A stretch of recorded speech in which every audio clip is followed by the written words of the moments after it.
डमरू त्रिशूल को लिए रहत दिन रैन, कर डमरू त्रिशूल को लिए रहत दिन रैन। लाल भाल चंदन लगे प्रिय लगे त्रिनैन रे भगता, प्रिय लगे त्रिनैन।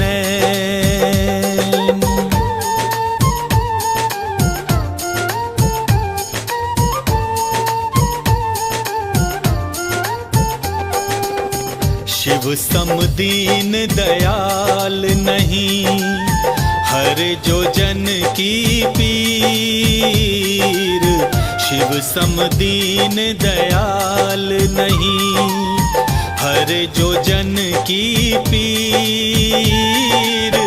समदर्शी सहते नहीं, भक्त नयन में नीर रे भगता, भक्त नयन में नीर।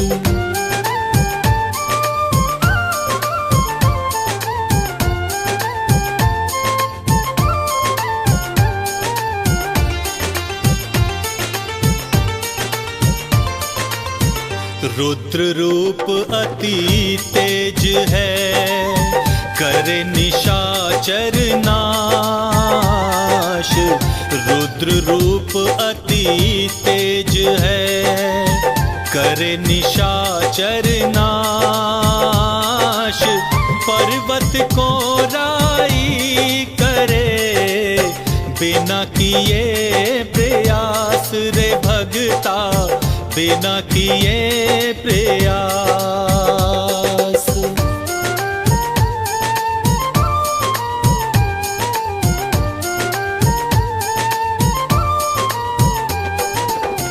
नंदेश्वर नंदी चढ़े पार्वती के संग।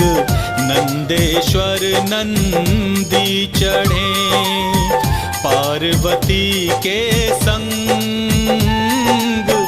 मंगलमयी स्वरूप को निरखे सकल अनंग रे भगता, निरखे सकल अनंग।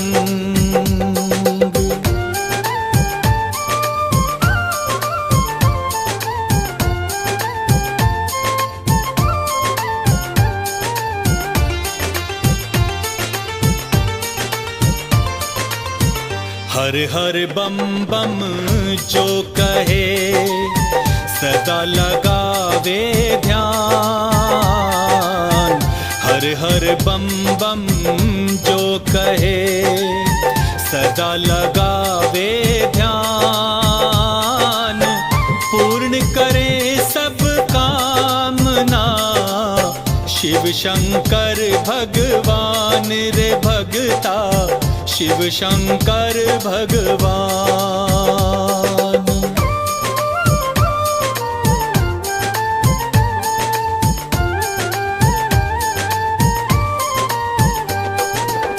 श्रृंगी से अर्पण करें धेनु दूध एक बार। श्रृंगी से अर्पण करें धेनु दूध एक बार। जन्म जन्म के पाप को हरण करें सरकार रे भगता, हरण करें सरकार।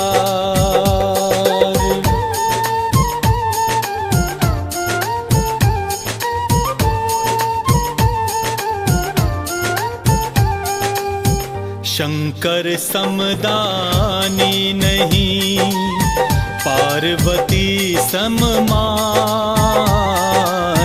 शंकर समदानी नहीं, पार्वती सममाय।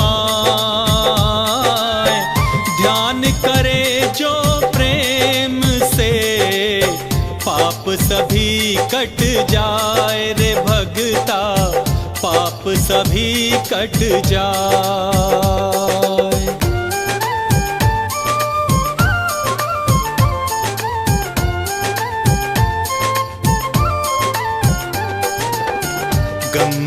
जल के साथ में, हाथ लिए बेलपत्र गंगा जल के साथ में, हाथ लिए बेलपत्र जो चढ़ावे भोलेनाथ को यश पावे सर्वत्र रे भगता, यश पावे सर्वत्र।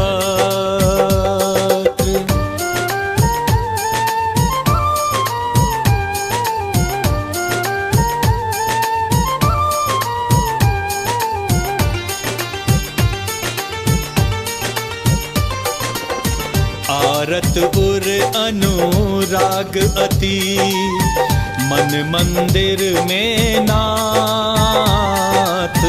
आरत उर अनुराग अति, मन मंदिर में नाथ। वास करे कैलाशपति, शैल सुता के साथ रे भगता, शैल सुता के साथ।